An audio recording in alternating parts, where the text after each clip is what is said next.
ভাই এক কাপ চা খেয়ে যান। ভাই চা তো খাবো, আপনার দোকানে কেসি আছে?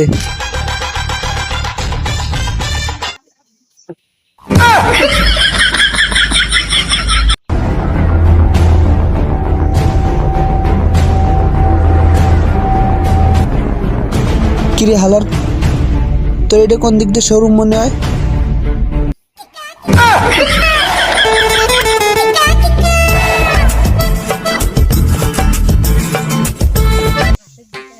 যদি চাস তো তোরে ফ্রি দিতে একটা ঠান্ডা 7 আপ দিতে পারি।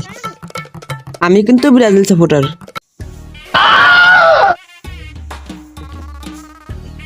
ও তো ব্রাজিল সাপোর্টার, তার মানে ও 7 আপ খাবে না, তাই ওর একটু মজা আনি। আচ্ছা তাই তোর জন্য 7 আপ ফ্রি। আচ্ছা তাইলে দে। কিরে তুই না ব্রাজিল